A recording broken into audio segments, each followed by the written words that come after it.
TSPSC group 1 పరీక్షకు prepare అవుతున్నటువంటి తెలంగాణ యువకులందరూ కూడా టీశాట్ తరపున శుభాకాంక్షలు. టీశాట్ ప్రేక్షకులందరూ కూడా ధన్యవాదాలు. ఈ సెషన్లో మనము తెలంగాణ జియోగ్రఫీ నుంచి తెలంగాణ వ్యవసాయ రంగం యొక్క పరిస్థితులు ఏ విధంగా ఉన్నాయి, వివిధ రకాల పంటలు ఏ పంటలు మనం సాగు చేస్తున్నాం, వ్యవసాయ శీతోష్ణ స్థితి మండలాలు ఏమిటి, అలాగే దీనికి అనుబంధంగా ఉన్నటువంటి ప్రధానమైన అంశాలన్నింటినీ కూడా మనం ఈ సెషన్లో చర్చిద్దాం. ఏ దేశ భవిష్యత్తుకైనా ఆ దేశంలో ఉన్నటువంటి మానవ వనరుల లభ్యతతో పాటు సహజ వనరుల లభ్యత, ఆ సహజ వనరులను మానవ వనరులను సద్వినియోగం చేసుకోవడం అనే అంశాలు ప్రధానమైనవి. సో ఏ దేశానికైనా కూడా సేవా రంగము, పారిశ్రామిక రంగము అధిక స్థాయిలో అభివృద్ధి చెందినప్పటికీ కూడా మన వ్యవసాయ రంగం అనేది చాలా ప్రధానమైనటువంటి కీలక రంగం. వ్యవసాయ రంగము ఎప్పుడైతే బలంగా ఉంటుందో, పరిపుష్టిని చేకూర్చుకుంటుందో, ఆ సందర్భంలో మిగిలినటువంటి పారిశ్రామిక రంగము, సేవల రంగం కూడా దానింతటా అవే దీన్ని భూమికగా చేసుకొని, వ్యవసాయ రంగాన్ని భూమికగా చేసుకొని అభివృద్ధి చెందుతాయనడంలో ఎటువంటి సందేహం లేదు. ఇక తెలంగాణ వ్యవసాయ రంగాన్ని కనుక మనం పరిశీలించినట్లయితే, తెలంగాణలో ఉన్నటువంటి వైవిధ్యభరితమైనటువంటి శీతోష్ణ స్థితి, అలాగే వివిధ రకాలైనటువంటి నేలలు, తెలంగాణలో ఉన్నటువంటి మనకి జల వనరులు, ఇవన్నీ కూడా వ్యవసాయ రంగాన్ని పూర్తి స్థాయిలో ప్రభావితం చేస్తాయి. ఇక వ్యవసాయ రంగంలో మనం తెలంగాణలో ప్రధానమైనటువంటి లోపం ఏమిటంటే, ఇది సెమీ అరిడ్ క్లైమేట్ ప్రాంతంలో అధికంగా ఉండడం, అంటే అర్ధశుష్క శీతోష్ణ స్థితిని కలిగి ఉండడం. సో ఈ అర్ధశుష్క శీతోష్ణ స్థితి కలిగి ఉండడం వల్ల, అంటే గాలిలో నీటి ఆవిరి పరిమాణం, amount of moisture presence in the atmosphere అనేది తక్కువగా ఉండడం వల్ల మనము ఆర్ద్రత అధికంగా ఉన్నటువంటి అవసరమైనటువంటి పంటల యొక్క సాగుని మనం పూర్తి స్థాయిలో ప్రోత్సహించలేం. కానీ ప్రస్తుత పరిస్థితుల్లో ప్రపంచ అవసరాలను పరిశీలించిన, భారతదేశ అవసరాలను పరిశీలించిన, మనకి అత్యధికంగా అవసరమైనటువంటి శీతోష్ణ స్థితి ఉన్నటువంటి ప్రాంతం తెలంగాణలో ఉండడం కూడా ఒక రకమైన అదృష్టం. ఇది ఎలా మనకి నష్టం అనుకుంటున్నామో అది అదృష్టంగా కూడా మనం పరిగణించవచ్చు. మనము డ్రైల్యాండ్ ఫార్మింగు అనే అంశంలో గతంలో మనము కొన్ని అంశాలని మనం చర్చించడం జరిగింది. ఈ డ్రైల్యాండ్ ఫార్మింగు లేదా రెయిన్ ఫెడ్ ఫార్మింగు అగ్రికల్చర్, వీటిలో ప్రధానంగా మనము ఈ పల్సెస్, మిల్లెట్స్, అంటే మనకి చిరుధాన్యాలు, అలాగే పప్పు ధాన్యాలని అధికంగా పండిస్తున్నాం. సో ఈ పప్పు ధాన్యాలు, చిరుధాన్యాలు పండడానికి, అలాగే కొంతమేర cash crops, cotton, chillies, turmeric, ఇవన్నీ కూడా పండడానికి అనువైనటువంటి వాతావరణం కలిగినటువంటి భౌగోళిక ప్రాంతం తెలంగాణ ప్రాంతం. సో ఈ వ్యవసాయ రంగంలో ఉన్నటువంటి ప్రధానమైనటువంటి అంశాన్ని మనము మౌలికంగా మనం గుర్తించకపోవడం కూడా మనం లోపంగా మనం భావించాలి. ఎంతసేపటికి కూడా వరి పంట మీదనే రైతులందరూ కూడా పూర్తి స్థాయిలో కేంద్రీకరించడం, ఆ వరి పంట కూడా మనకి పూర్తి స్థాయిలో అధిక స్థాయిలో లాభాలను తెచ్చిపెట్టేటువంటి పంటగా లేకపోవడం, ఒక ఎకరానికి పెట్టిన పెట్టుబడి మనకు వచ్చేటువంటి దిగుబడి కనుక పరిశీలిస్తే స్వల్ప మొత్తంలో మాత్రమే మనం ఆదాయాన్ని ఆర్జించడం అనేది ఇప్పుడు తెలంగాణ వ్యవసాయ రంగంలో ఉన్నటువంటి ఒక ప్రధానమైనటువంటి లోపం. సో ఈ వ్యవసాయ రంగంలో ఉన్నటువంటి అనుకూలమైన పరిస్థితుల్ని మనకి అన్వయించుకొని వ్యవసాయం చేసినట్లయితే వ్యవసాయం అనేది ఎప్పటికీ కూడా మనకి ఆదాయపరమైనటువంటి ఒక ప్రధాన వృత్తిగానే మనం భావించడానికి అవకాశం.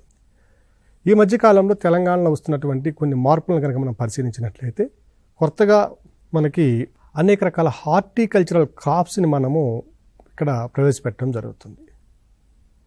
డ్రాగన్ ఫ్రూట్ని కనుక తీసుకున్నట్లయితే, ఉదాహరణకి ఈ మధ్యకాలంలో తెలంగాణ ప్రాంతంలో అక్కడక్కడ డ్రాగన్ ఫ్రూట్ సాగు అనేది మనకి చాలా అధికంగా ఇంట్రడ్యూస్ చేయడం జరుగుతుంది. సో ఇలాంటి విప్లవాత్మకమైనటువంటి మార్పులను తీసుకురావాల్సిన అవసరం కూడా తెలంగాణ వ్యవసాయ రంగం మీద పూర్తి స్థాయిలో ఉందనేది మన అభిప్రాయం. ఇక భౌగోళికంగా తెలంగాణ ప్రాంతం విస్తీర్ణాన్ని కనుక మనం పరిశీలించినట్లయితే, మొత్తము 1,12,077 చదరపు కిలోమీటర్ల వైశాల్యం కలిగినటువంటి ఈ భౌగోళికంగా ఉన్నటువంటి తెలంగాణ ప్రాంతంలో 43.2% నికరంగా సాగు చేస్తున్నటువంటి విస్తీర్ణంగా మనం పరిగణించాలి. నికర సాగు విస్తీర్ణం ఇది. ఓకే, అలాగే గ్రాస్ అనేది కొంచెం ఎక్కువగా ఉండొచ్చు. అలాగే అడవుల శాతాన్ని కనుక మనం పరిశీలించినట్లయితే ఇవి 24.07% లేదా 24% ఆక్రమించున్నాయి. సో 43.2% సాగు భూమి అయితే అడవులు ఒక 24% అయితే దాదాపుగా 65% భూమి భౌగోళికంగా పంటల కిందను అడవుల కింద ఉండడం మనం గమనించవచ్చు. ఇక బీడు భూములను కనుక మనం పరిశీలించినట్లయితే అంటే వాడుకలో వినియోగంలో లేనటువంటి భూములు ఫాలో ల్యాండ్స్ని కనుక పరిశీలించినట్లయితే ఇవి దాదాపుగా 8.35% వరకు ఇవి ఆక్రమించున్నాయి. హెక్టేర్ల పరంగా చూసినట్లయితే నికర సాగు విస్తీర్ణం ఏమో 49.6 లక్షల హెక్టేర్లు కాగా అడవులు వచ్చి 27.5 లక్షల హెక్టేర్లు. ఇక బీడు భూములు అనేవి 9.6 లక్షల హెక్టేర్లుగా మనం గమనించాలి. ఇక వ్యవసాయేతర భూములు కనుక మనం పరిశీలించినట్లయితే అంటే బీడు భూములు కాకుండా మనకి ఈ నివాసయోగ్యమైనటువంటి భూములు కానివ్వండి, మిగిలిన భూములు వ్యవసాయం లేనటువంటి భూములు కనుక మనం పరిశీలించినట్లయితే ఇది సుమారుగా 7.8% వరకు విస్తరించున్నాయి. ఇక బ్యారన్ అండ్ అన్కల్టివబుల్ ల్యాండ్స్ అంటే వ్యవసాయానికి పనికిరానటువంటి యోగ్యం కానటువంటి భూములు కనుక మనం పరిశీలించినట్లయితే ఇవి 5.3%. ఇక మిగిలినటువంటి ఇతర రకాల భూములు కనుక మనం పరిశీలించినట్లయితే ఇవి ఒక 6.24% ఆక్రమించున్నాయి. ఇక తెలంగాణ ప్రాంతంలో ఉన్నటువంటి భూ కమతాల యొక్క పరిమాణాలను కనుక మనం పరిశీలించినట్లయితే అంటే ప్రతి ఒక్క కుటుంబానికి సగటున ఎంత భూమి అందుబాటులో ఉన్నది అనే కనుక మనం అంటే సాగు భూమి ఇది సాగు భూమి ఎంత సాగు భూమి అందుబాటులో ఉన్నది అనే అంశాన్ని కనుక మనం పరిశీలించినట్లయితే సగటున 2011లో మనకి 1.11 హెక్టేర్లుగా ఉంది. ఈ భూ కమతాల వివరాలని 1970-71 ఆర్థిక సంవత్సరం నుంచి ప్రతి 5 సంవత్సరాలకు కూడా సేకరించి ప్రభుత్వాలు తమ నివేదికలను వెలువరిస్తూ ఉన్నాయి. ఇందులో భాగంగా మనము 2005-6లో కనుక చూసినట్లయితే తెలంగాణ ప్రాంతంలో సగటు సాగు భూమి అంటే భూ కమత పరిమాణం land holding size of each and every family on an average it is around 1.3 hectares in the year 2005-06 financial year. అదే మనం కనుక 2010-11లో కనుక చూసినట్లయితే ఈ భూమి 1.11 హెక్టేర్లుగా ఉంది. అదే జాతీయ స్థాయిలో కనుక మనం చూసినట్లయితే 2011 గణాంకాల ప్రకారము దేశవ్యాప్తంగా సగటున 1.16 హెక్టేర్లుగా మనము ఈ భూ కమత పరిమాణాన్ని మనం గమనించవచ్చు. అంటే జాతీయ సగటు కంటే తెలంగాణలో భూ కమత పరిమాణం తక్కువగా ఉంది అనే అంశాన్ని మనం ఇక్కడ గమనించాలి. ఇక భూ కమతాల సంఖ్య కనుక మనం పరిశీలించినట్లయితే 2005-06 ఆర్థిక సంవత్సరంలో భూ కమతాల సంఖ్య 48.28 లక్షలుగా ఉంటే 2010-11లో అది 55.24 లక్షలకు పెరిగింది. సో జాతీయ స్థాయిలో మనకి భూకంప పరిమాణము 2010-11లో 1.6 హెక్టేర్లుగా ఉంటే అది 2020-21 నాటికి జాతీయ స్థాయిలో ఉన్నటువంటి భూకంప పరిమాణం కూడా 1.01 హెక్టేర్కి తగ్గితే రాష్ట్రంలో మన తెలంగాణ రాష్ట్రంలో అది 1 హెక్టేర్కి కూడా తగ్గింది. ఇది రీసెంట్ డేటా.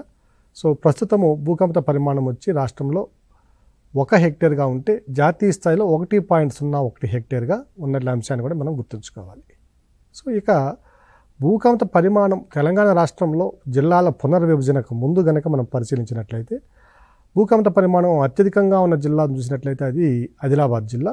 ఇక అత్యల్పంగా ఉన్నటువంటి జిల్లా గనక చూసినట్లయితే మనకి నిజామాబాద్ జిల్లాలో 0.92 హెక్టేర్లుగా, ఆదిలాబాద్ జిల్లా గరిష్టంగా 1.4 హెక్టేర్లుగా ఉంది అనే విషయాన్ని కూడా మనం గమనించాలి. ఇక భూకంప పరిమాణాన్ని బట్టి వీటిని మనం 5 రకాలుగా వర్గీకరించడానికి అవకాశం ఉంది. సో ఈ భూకంప పరిమాణాన్ని బట్టి మనం చూసినట్లయితే అవి ఒకటి వచ్చి మనకి ఉపాంత కమతాలు అంటాం. మనం వీటిని ఉపాంత కమతాలు అంటే వీటిలో 1 హెక్టార్ కన్నా తక్కువ ఉన్నట్లయితే దాన్ని ఉపాంత కమతం అంటాం. ఈ ఉపాంత కమతాలు కనుక మనం చూసినట్లయితే వీటి యొక్క శాతము 64.5%గా మనం గమనించాలి. ఇక రెండవది చిన్న కమతాలు అంటే 1 హెక్టేర్ నుంచి 2 హెక్టేర్లు విస్తీర్ణం కలిగినటువంటి ఈ కనుక మనం చూసినట్లయితే సో ఈ చిన్న కమతాలు కనుక మనం చూసినట్లయితే వీటి యొక్క పరిమాణం కనుక చూసినట్లయితే 23.69%. అంటే 24%, సుమారుగా 23.7%గా చిన్న కమతాలు ఉన్నాయి. ఇక దిగువ మధ్య తరగతి చెందినటువంటి మధ్య రకానికి చెందినటువంటి కమతాలను కనుక మనం పరిశీలించినట్లయితే ఇవి 2 నుంచి 4 హెక్టేర్ల విస్తీర్ణం కలిగినటువంటివి.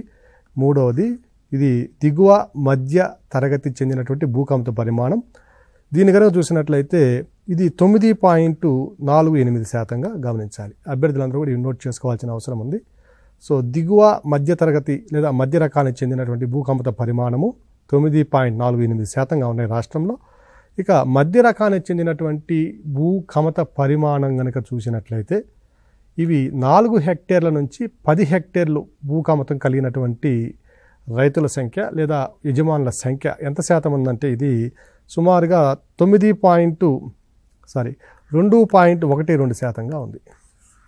సో మధ్యస్థ కమత పరిమాణం అంటే 4 హెక్టేర్ల నుంచి 10 హెక్టేర్ల విస్తీర్ణం కలిగినటువంటి కమతాలను కనుక మనం పరిశీలించినట్లయితే ఇవి 2.12% కమతాలు ఈ కోవకు చెందినగా మనం గమనించాలి. ఇక భారీ కమతాలు కనుక మనం చూసినట్లయితే 10 హెక్టేర్ల కంటే పైబడి ఉన్నటువంటి కమతాలు భారీ కమతాలు. అంటే ఇవి మ్యాక్సిమం ల్యాండ్ హోల్డింగ్స్ ఇవన్నీ కూడా ఇవి దాదాపుగా 0.15%గా ఉన్నాయి.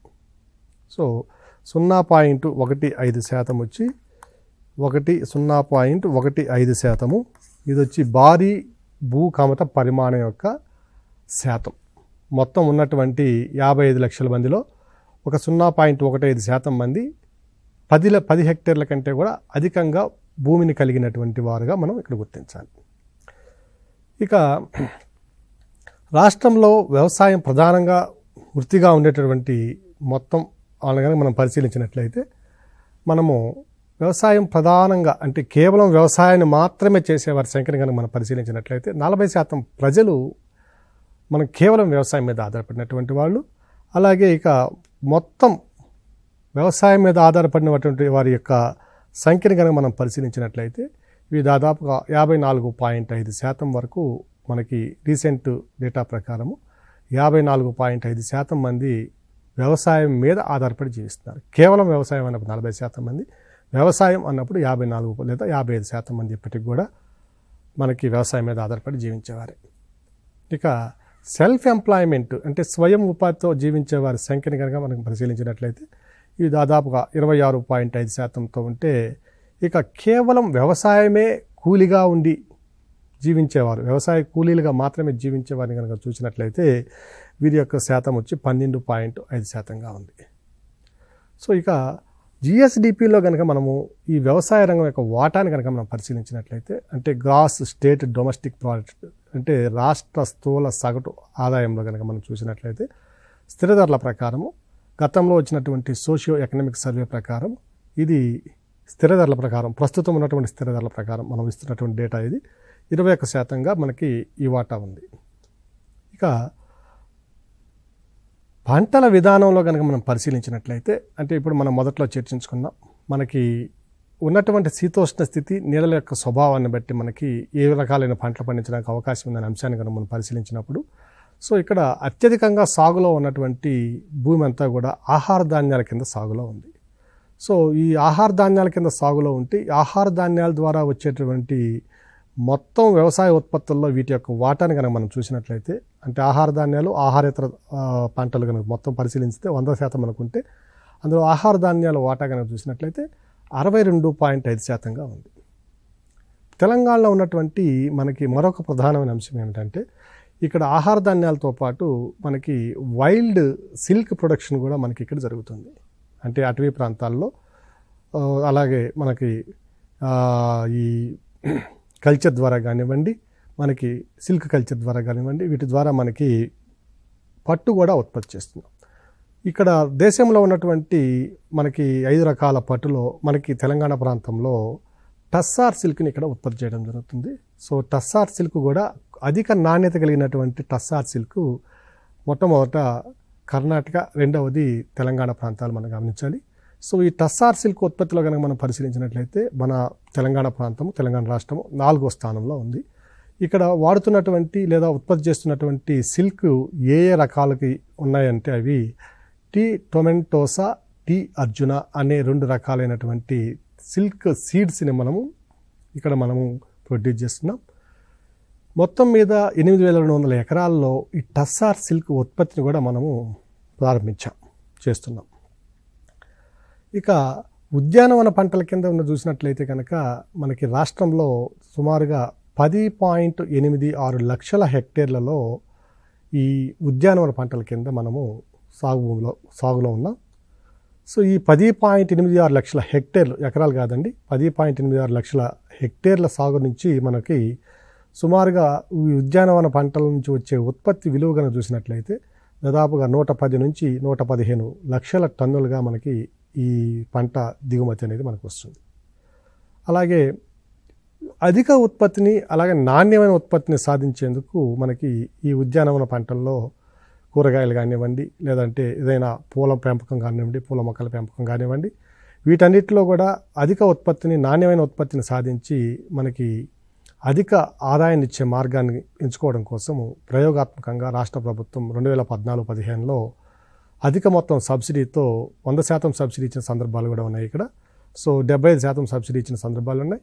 సో అధిక సబ్సిడీతో 2014-15 సంవత్సరంలో 1000 ఎకరాల్లో పాలీహౌస్ ఫార్మింగ్ అంటే టెంట్స్ వేసి దాని నుంచి ఉత్పత్తులు సాధించడం, లోపలికి ఎటువంటి క్రిమికీటకాలు ప్రవేశించకుండా ఈ దోమతెరలు అడ్డుగా పెట్టి ఆ పాలీహౌస్ ఫార్మింగ్ అనే దాన్ని కూడా మనం ఇక్కడ ప్రారంభించడం జరిగింది. ఇక రసాయన ఎరువుల వినియోగాన్ని కనుక మనం పరిశీలించినట్లయితే మనకి 2014-15 గణాంకాల ప్రకారము అత్యధికంగా మనము 19.4 లక్షల మెట్రిక్ టన్నులుగా రసాయన ఎరువుల్ని వినియోగించడం జరిగింది. ఇందులో అధికంగా యూరియాని వినియోగించడం జరిగింది. ఇక ఈ సగటు వినియోగం, ఎరువుల వినియోగం అనేది ఏ జిల్లాలో అధికంగా ఉంది అనే అంశాన్ని కనుక మనం పరిశీలించినట్లయితే సగటు వినియోగం అత్యధికంగా కరీంనగర్ జిల్లాలో ఉంటే చివరి స్థానంలో మెదక్ జిల్లాలో ఉంది. ఇక పంటల సాంద్రత అని కానీ పరిశీలించినట్లయితే, అంటే దీన్ని క్రాపింగ్ డెన్సిటీ అంటాము, అంటే gross cropped area by net cropped area, అంటే స్థూల పంట సాగు భూమి బై నికర సాగు భూమి, ఈ విలువను కనుక మనం పరిశీలించినట్లయితే క్రాపింగ్ ఇంటెన్సిటీ అంటే అత్యధికంగా ఎంత మేర మనం నేలని ఉపయోగించుకుంటున్నాం అనే అంశాన్ని కనుక మనం పరిశీలించినట్లయితే ఇది దాదాపుగా రాష్ట్రంలో సగటు పంటల సాంద్రత వచ్చి సగటున 1.27 మనకి 2014-15లో ఉంటే ఇది 2020-21 వచ్చేసరికి 1.24గా ఉంది. 1.24గా ఉంది పంటల సగటు సాంద్రత. అత్యధిక సాంద్రత కలిగిన జిల్లా 2014-15లో కనుక చూసినట్లయితే ఇది నిజామాబాద్ జిల్లాలో ఉంటే, ప్రస్తుతం అత్యధిక పంటల సాంద్రత కలిగిన జిల్లా ప్రస్తుతం యొక్క ప్రజెంట్ ఇన్ఫర్మేషన్ ప్రకారం ఇది కరీంనగర్ జిల్లాలో పంటల సాంద్రత 1.58గా ఉంటే, దాని తరువాత స్థానంలో వచ్చి కామారెడ్డి జిల్లాలో 1.56గా ఉంది. సో 2014-15లో పంటల సాంద్రత మనకి అత్యల్పంగా ఆదిలాబాద్ జిల్లా ఉంటే, ప్రస్తుతం 2020-21లో ఈ పంటల సాంద్రత అత్యల్పంగా ఉన్నటువంటి జిల్లా 0.04%తో వికారాబాద్ జిల్లాని మనం గమనించాలి. సో ఈ దారుణంగా ఇది పట్టుకోవడానికి కారణం ఏంటంటే మన హెచ్ఎండిఏ పరిధి మనం దాదాపుగా 7,950 చదరపు కిలోమీటర్ పెట్టుకోవడం, ఈ ఫలితంగా ఏమవుతుందంటే ఈ భూములన్నీ కూడా ఈ అర్బన్ ఏరియాలో రావడం, ఇవన్నీ కూడా రియల్ ఎస్టేట్ వల్ల మారడం వల్ల ఈ వికారాబాద్ జిల్లా ఒకప్పుడు మనకి ద్రాక్ష కానివ్వండి, అలాగే కూరగాయలు, ఆకుకూరల సాగు అత్యధికంగా ఉన్నటువంటి, అలాగే చిరుధాన్యాలు, తృణధాన్యాలు, పప్పు ధాన్యాలు సాగు ఉన్నటువంటి భూములన్నీ కూడా ప్రస్తుతం రియల్ ఎస్టేట్ రంగంలోకి వెళ్ళడం జరిగింది. ఇక 2022లో వచ్చినటువంటి నివేదిక అంటే 2020-21లో ఉన్నటువంటి అంశాలని వివరించినటువంటి సామాజిక ఆర్థిక సర్వే, సోషల్ ఎకనామిక్ సర్వే ప్రకారం సాగు భూమి మొత్తం 130 లక్షల ఎకరాలుగా ఉన్నట్టుగా మనకి తెలుస్తుంది. అదే 2014-15లో కనుక వచ్చినట్లయితే ఈ నికర సాగు భూమి అనేది మనకి 79 లక్షల ఎకరాల్లో ఉండడం జరిగింది. అంటే దాదాపుగా 100% పైగా, దాదాపు 29-90% వరకు మనకి ఈ నికర సాగులో మనకి పెరుగుదల అనేది సంభవించింది. సో 130 లక్షల ఎకరాలు అంటే గతంలో ఉంది 79 లక్షల ఎకరాలు అంటే ఒక 52 లక్షల ఎకరాలు మేర అధికంగా మనం సాగులోకి తీసుకోవడం జరిగింది. సో తెలంగాణ ప్రభుత్వం ఏర్పడిన తర్వాత సుమారు 50 లక్షల ఎకరాల పైన మనం వివిధ రకాలైనటువంటి మనం నిర్మిస్తున్నటువంటి ప్రాజెక్టుల వల్ల కానివ్వండి, వివిధ నీటి వనరుల ఆధారంగా కానివ్వండి, మనం 50 లక్షల ఎకరాల పైగా కొత్తగా సాగులో తీసుకురావడం జరిగింది. ఇక వీటితో పాటుగా సాగు విస్తీర్ణం మనం చూసినట్లయితే, నికర సాగు విస్తీర్ణం చూసినట్లయితే మనకి 40.6 లక్షల హెక్టేర్లుగా ఉంటే, ఇది హెక్టేర్లు అండి, ఇంతకుముందు 8 ఎకరాలు, ఇది చెప్తుంది హెక్టేర్లు. నికర సాగు విస్తీర్ణం మనకి 40.6 లక్షల హెక్టేర్లుగా ఉంటే, ఇక్కడ స్థూల సాగు విస్తీర్ణం వచ్చి ఇది 60.6 లక్షల హెక్టేర్లుగా ఉంది. ఈ రెండు అంశాలను కూడా మీరు నోట్ చేసుకోవాల్సిన అవసరం ఉంది. ఇక రాష్ట్రంలో ఉన్నటువంటి వివిధ వాతావరణ మండలాలని లేదా వాతావరణ పారామీటర్స్ని ఆయా ప్రాంతాల్లో ఉన్నటువంటి వర్షపాతము, ఆర్ద్రత, ఉష్ణోగ్రత, అలాగే నేలల స్వభావము, నీటి సదుపాయాలు ఇలాంటి పరిమితుల్ని అంటే పారామీటర్స్ని అన్నింటినీ కూడా ఆధారంగా చేసుకొని ఆయా ప్రాంతాల యొక్క వ్యవసాయ అభివృద్ధికి అలాగే ఆయా ప్రాంతాల్లో ఉన్నటువంటి వనరుల యొక్క పరిపూర్ణ వినియోగానికి మనము వ్యవసాయ రంగాన్ని 4 శీతోష్ణ స్థితి మండలాలుగా విభజించడం జరిగింది. గతంలో 4 శీతోష్ణ స్థితి మండలాలు ఉన్నాయి, ఇప్పుడు అవి 3 శీతోష్ణ స్థితి మండలాలుగా చేశారు. అవి కూడా మనం 4 శీతోష్ణ స్థితి మండలాన్ని చర్చిద్దాం. ఇప్పుడు ఇవి ఈ శీతోష్ణ స్థితి మండలాలను కనుక మనం పరిశీలించినట్లయితే మొట్టమొదటిది ఉత్తర తెలంగాణ ప్రాంతం. ఈ ఉత్తర తెలంగాణ ప్రాంతంలో ఉన్నప్పుడు మనం ఇది ప్రధానంగా మనకి 3 జిల్లాలు ఇందులో వస్తాయి. ఆదిలాబాదు, నిజామాబాదు, కరీంనగర్ జిల్లాలు ఈ ఉత్తర తెలంగాణ ప్రాంతంలో మనం గమనించవచ్చు. సో ఈ ఉత్తర తెలంగాణ ప్రాంతంలో ఉన్నటువంటి వ్యవసాయ మండలానికి యొక్క పరిశోధనా కేంద్రం హెడ్ క్వార్టర్స్ని కనుక చూసినట్లయితే కరీంనగర్ జిల్లాలో ఉన్నటువంటి జగిత్యాలలో ఈ హెడ్ క్వార్టర్స్ ఉన్నది. ఈ ఉత్తర తెలంగాణ మండలంలో కనుక చూసినట్లయితే మనకి మొత్తం 164 మండలాలు ఉంటే ఈ 164 మండలాలకు వివిధ ప్రాంతీయ పరిశోధనా కేంద్రాలు పరిశీలిస్తే 6 పరిశోధనా కేంద్రాలు ఉన్నాయి. వీటిలో వ్యవసాయ పరిశోధనా కేంద్రాలు. ఇక ఈ ఉత్తర తెలంగాణ ప్రాంతంలో కనుక చూసినట్లయితే ఇక్కడ వర్షపాతము అధికంగా ఉండేటటువంటి ప్రాంతం ఇది. 900 నుంచి దాదాపు 1150 మిల్లీమీటర్లు అంటే 90 సెంటీమీటర్ల నుంచి 115 సెంటీమీటర్ల వరకు వర్షపాతం ఉండేటటువంటి సగటు వర్షపాతం ఉండేటువంటి ప్రాంతం ఇది. సో ఫలితంగా ఈ ప్రాంతంలో మనకి వర్షపాతం అధికంగా ఏవైతే పంటలు మనం పండిస్తున్నామో అటువంటి పంటలు మనం ఇక్కడ పండిస్తున్నాం. అలాగే ఈ ప్రాంతంలో ఉన్నటువంటి నేలలను కనుక మనం పరిశీలించినట్లయితే ఇవి అధికంగా మన ఎర్ర ఇసుక నేలల్లో ఉన్నటువంటి చల్క నేలలు, అలాగే వీటితో పాటుగా నల్లరేగడి నేలలు కూడా అధికంగా ఉన్నటువంటి ప్రాంతం ఇది. ఓకే, ఇక రెండవ మండలాన్ని కనుక చూసినట్లయితే దక్షిణ తెలంగాణ ప్రాంతం. ఈ దక్షిణ తెలంగాణ ప్రాంతంలో చూసినట్లయితే మనకి మహబూబ్ నగర్, అలాగే రంగారెడ్డి, నల్గొండ ఈ ప్రాంతాలన్నీ కూడా దక్షిణ తెలంగాణ ప్రాంతంలో ఈ 3 జిల్లాలు దక్షిణ తెలంగాణ ప్రాంతంలోకి వస్తాయి. ప్రస్తుతము దక్షిణ తెలంగాణ ప్రాంతంలో ఉన్నటువంటి జిల్లాలు కనుక మనం పరిశీలించినట్లయితే రంగారెడ్డి, వికారాబాదు, మేడ్చల్, యాదాద్రి, భువనగిరి, హైదరాబాదు, మహబూబ్ నగర్, నాగర్ కర్నూల్, అలాగే గద్వాల, వనపర్తి, సూర్యాపేట, నల్గొండ ఈ జిల్లాలన్నీ వస్తాయి. అభ్యర్థులు ఈ జిల్లాలని గుర్తుపెట్టుకోవాల్సిన అవసరం లేదు.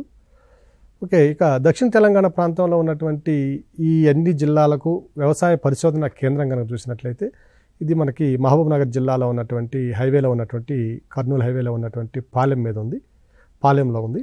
ఈ జోన్లో కనుక మనం పరిశీలించినట్లయితే మొత్తం 164 మండలాలు ఉన్నాయి. ఇక్కడ కూడా మనకి ఉత్తర తెలంగాణ మండలంలో లాగానే 6 పరిశోధనా కేంద్రాలు ఉన్నాయి. రీజనల్ రీసెర్చ్ సెంటర్స్ అనేవి, ప్రాంతీయ పరిశోధనా కేంద్రాలు అనేవి 6 పరిశోధనా కేంద్రాలు మనం ఇక్కడ గమనించవచ్చు.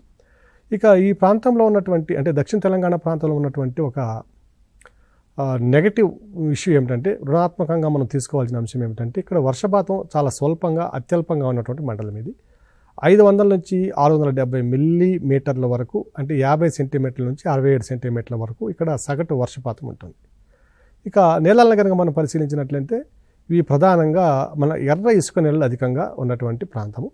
కొద్ది మొత్తంలో అక్కడక్కడ మనకి ఈ నల్ల నేలలను కూడా మనం పరిశీలించడానికి అవకాశం ఉంది, కానీ అధికంగా ఉన్న నేలలు మాత్రం ఎర్ర ఇసుక నేలలు. ఇక మూడవ మండలాన్ని కనుక మనం పరిశీలించినట్లయితే మధ్య తెలంగాణ ప్రాంతం. సో సెంట్రల్ తెలంగాణ రీజియన్ ఇది. ఈ జోన్లో కనుక చూసినట్లయితే మనకి వరంగల్, ఖమ్మము, మెదక్ జిల్లాలు ఉన్నాయి. ఈ మధ్య తెలంగాణ ప్రాంతంలో కనుక చూసినట్లయితే మనకి ప్రధానంగా మెదక్కు, సంగారెడ్డి, సిద్దిపేట, జయశంకర్ భూపాల్పల్లి, ములుగు, అలాగే జనగామ, వరంగల్ అర్బను, మహబూబాబాదు, భద్రాద్రి కొత్తగూడెము, ఖమ్మము ఇవన్నీ కూడా ఈ జోన్లోకి వస్తాయి మనకి. సో ఈ జోన్లో కనుక వర్షపాతం కనుక మనం చూసినట్లయితే ఇక్కడ వార్షిక సగటు వర్షపాతము 800 నుంచి 1150 మిల్లీమీటర్ల వరకు మనకి ఇక్కడ అవకాశం ఉన్నది. సో కాబట్టి వర్షపాతం అధికంగా ఉన్న ప్రాంతం కాబట్టి ఇక్కడ వరి ప్రధానమైన పంట. వీటితో పాటుగా కొన్ని పీఠభూమి ప్రాంతాల్లో సోయాబీను, పత్తి, మొక్కజొన్న, అలాగే కందులు ప్రధానంగా పండించడానికి అవకాశం ఉంది. అలాగే పసుపు కూడా మనకి ఇక్కడ ప్రధానమైన పంటగా మనం గమనించవచ్చు. ఇక ప్రధానమైన నేలలు కనుక చూసినట్లయితే ఈ సెంట్రల్ జోన్లో కనుక మనకి చల్క నేలలు మరియు నల్లరేగళ్ళు అనేవి ప్రధానమైనటువంటి నేలలుగా ఉన్నాయి. ఇక మరొక వ్యవసాయ మండలాన్ని, గతంలో ఉన్నటువంటి వ్యవసాయ మండలాన్ని కనుక మనం పరిశీలించినట్లయితే హై ఆల్టిట్యూడ్ జోన్, ఇది ఎక్కువ సముద్ర మట్టానికంటే ఎక్కువ ఎత్తులో ఉన్నటువంటి ప్రాంతం. సో ఈ ప్రాంతంలో అధిక వర్షపాతం ఉండేటువంటి ప్రాంతం. ఇవంతా కూడా మనకి ఖమ్మము, ఆదిలాబాద్ జిల్లాల్లో ఉన్నటువంటి మనకి తూర్పు కనుమలు, పశ్చిమ కనుమల యొక్క ఎక్స్టెన్షన్స్ ఏవైతే ఉన్నాయో ఈ ప్రాంతాల్లో ఉన్నటువంటి ఈ భూములు ఇవన్నీ కూడా. సో కొండవాళ్ళ ప్రాంతాలు మరియు గిరిజన ప్రాంతాలు అధికంగా ఉండేటువంటి మండలం ఇది. ఇక్కడ వర్షపాతంతో పాటు ఉష్ణోగ్రత విస్తరణలో కూడా వ్యత్యాసాలు అధికంగా ఉంటాయి. సో వర్షపాతం ఎక్కువ ఉంటుంది, అలాగే ఉష్ణోగ్రతలు కూడా శీతాకాలంలో చాలా స్వల్ప ఉష్ణోగ్రతలు నమోదయ్యేటటువంటి ప్రాంతాలు ఇవన్నీ కూడా. సో ఈ హై ఆల్టిట్యూడ్ జోన్కి చింతపల్లి ఇప్పుడు ప్రధాన కేంద్రంగా ఉంది.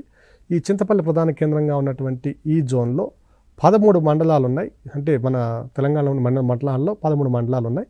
ఈ 13 మండలాలకు కూడా 3 పరిశోధనా కేంద్రాలు ఉన్నాయి, రీజనల్ సెంటర్స్. కొన్ని సందర్భాల్లో ఈ ప్రాంతంలో 140 సెంటీమీటర్లు అంతకంటే ఎక్కువ వర్షపాతాన్ని పొందేటువంటి ప్రాంతాలు కూడా మనం ఇక్కడ గమనించవచ్చు. ఈ ప్రాంతంలో కనుక మనం చూసినట్లయితే ఈ మధ్యకాలంలో మనకి కాఫీ కానివ్వండి, అలాగే యాపిల్స్, కొన్ని ఆర్చిడ్స్, అలాగే మిరియాలు అలాంటి పంటలు ప్రధానంగా ఇక్కడ మనం పండించడం జరుగుతుంది.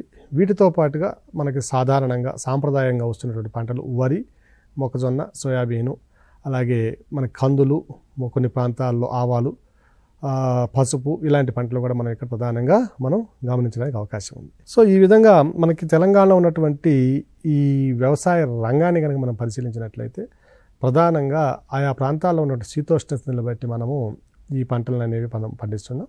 ఇక వ్యవసాయ రంగం ఎదుర్కొన్నటువంటి ప్రధానమైన సమస్యలను కనుక మనం పరిశీలించినట్లయితే ఇక్కడ మనం మొదట్లో చెప్పుకున్నట్టుగానే ఒక పాజిటివ్ పాయింట్నే నెగిటివ్ పాయింట్గా ఉంటుంది, నెగిటివ్ పాయింటే పాజిటివ్ పాయింట్గా ఉంటుంది. అది అర్ధశుష్క శీతోష్ణ స్థితి కావడం అనేది ఒక ప్రధానమైనటువంటి నెగిటివ్, అంటే ఒక రుణాత్మకమైనటువంటి అంశంగా మనం పరిగణిస్తే ఈ నెగిటివ్ అంశాన్ని మనం పరిశీలనలో తీసుకున్నట్లయితే తక్కువ వర్షపాతం ఉన్న ప్రాంతాల్లో రెయిన్ఫెడ్ అగ్రికల్చర్ ద్వారా కూడా అధికంగా ఆధునిక శాస్త్రీయ సాంకేతిక పద్ధతుల ద్వారా, ఆధునిక టెక్నాలజీని మనము అందిపుచ్చుకోవడం ద్వారా హైబ్రిడ్ వంగడాలను ఉపయోగించి మనం ఈ ప్రాంతంలో అధిక మొత్తంలో పప్పు ధాన్యాలు, తృణధాన్యాలు పండించడానికి అవకాశం ఉంది.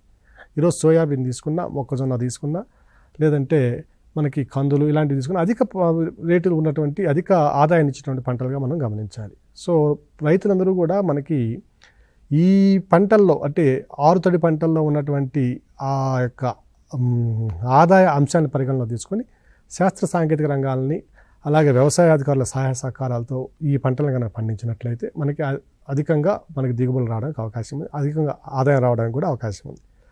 మరొక అంశాన్ని కనుక మనం పరిశీలించినట్లయితే తెలంగాణ ప్రాంతంలో ఉన్నటువంటి వర్షపాత విస్తరణలో ఉన్నటువంటి వ్యత్యాసాలు చాలా అధికంగా ఉంటాయి. అంటే రెయిన్ఫాల్ డీవియేషన్, విచలనం అనేది ఎక్కువగా ఉంటుంది. సో కొన్ని సందర్భాలు మనం పంట విత్తిన తర్వాత కూడా వర్షము ఆగిపోవడము, ఒక 2 వారాల నుంచి 3 వారాలు లేదా కొన్ని సందర్భాల్లో నెల వరకు కూడా వర్షపాతం లేకపోవడం వల్ల విత్తిన పంట కూడా మనకి పూర్తి స్థాయిలో మొలకెత్తి చనిపోవడానికి కూడా అవకాశం ఉంది. సో వర్షపాత విచలనంలో ఉన్నటువంటి ఈ యొక్క అంశం కూడా మన తెలంగాణ రైతాంగాన్ని కొంతమేర కొన్ని సందర్భాల్లో దెబ్బతీసడానికి అవకాశం ఎక్కువగా ఉన్నాయి. వీటితో పాటుగా అధికంగా రైతులందరూ కూడా వరి పంటని ప్రిఫర్ చేయడం, వరినే పండించాలనుకోవడం కూడా ఈరోజు ప్రధానమైన లోపంగా ఉంది. ఇతర పంటల వైపుకు మరలవలసిన అవసరం కూడా ఎంతైనా ఉంది. ఎందువల్ల అంటే వరికి మద్దతు ధర ఎంత పెంచినప్పటికీ కూడా జాతీయ ఆహార ఉత్పత్తి పథకం కింద మనము ఆహార ధాన్యాల పంపిణీ కింద ఈ భారం అంతా కూడా అటు కేంద్ర ప్రభుత్వం, ఇటు రాష్ట్ర ప్రభుత్వమే భరించాలి. సో ఈ భారాన్ని భరించే సందర్భంలో కేంద్ర ప్రభుత్వం ఈ మద్దతు ధరను పెంచడానికి అవసరమైనటువంటి వనరులను లేకపోవడం లేదా కలిగి ఉండకపోవడం ప్రధాన అడ్డంకిగా ఉంది. సో మనకి ఎగుమతి కావడానికి, అలాగే ఎక్కువగా డిమాండ్ ఉన్నటువంటి పంటలను పండించడానికి రైతులు కనుక మొగ్గు చూపినట్లయితే, ఈ వరి పంటను అధికంగా పండించడం అనేది కనుక కొంతమేర తగ్గించినట్లయితే మనకి రైతాంగం కూడా కొంతమేర అభివృద్ధి చెందడానికి అవకాశం ఉంది. ఇక వీటితో పాటుగా ప్రధానమైనటువంటి మరొక లోపాన్ని కనుక మనం పరిశీలించినట్లయితే తెలంగాణ ప్రాంతంలో ఉన్నటువంటి వివిధ నేలల యొక్క స్వభావాన్ని పరిశీలించి ఆ నేలలకు అనుగుణంగా మనము పంటల్ని ఎంచుకోవాల్సిన అవసరం కూడా ఉంది. సో ఇవన్నీ కూడా తెలంగాణ రైతాంగము, తెలంగాణ వ్యవసాయ రంగానికి సంబంధించిన అంశాలు. సో ఇక్కడ మనకి ప్రధానంగా తెలంగాణలో ఇవి ప్రిలిమినరీ పాయింట్లో ఎక్కువగా రావడానికి అవకాశం ఉంది. మనకి మెయిన్స్ పాయింట్లో వ్యూలో కానీ, లేదంటే జనరల్ ఎస్ఏలో కూడా తెలంగాణ వ్యవసాయ రంగములో ఉన్నటువంటి మార్పులు, ఆ వ్యవసాయ రంగంకి మనము ప్రభుత్వం తీసుకున్నటువంటి చర్యలు, అలాగే వ్యవసాయ రంగం ఎదుర్కొన్న సమస్యలు, దానికి సంబంధించినటువంటి సూచనలు ఇవన్నీ కూడా ఒక ఎస్ఏ రూపంలో రావడానికి కూడా అవకాశం ఉంది. సో ఇవన్నీ కూడా మనకి ఎస్ఏ పాయింట్ ఆఫ్ వ్యూలో అన్వయించుకోవడానికి కూడా అవకాశం ఉన్నటువంటి అంశాలు. సో అభ్యర్థులందరూ కూడా ఈ అంశాలన్నీ కూడా తప్పనిసరిగా మనం ఒక నోట్స్ ప్రిపేర్ చేసుకొని ప్రిపేర్ కావాల్సిన అవసరం ఉంది. ధన్యవాదాలు.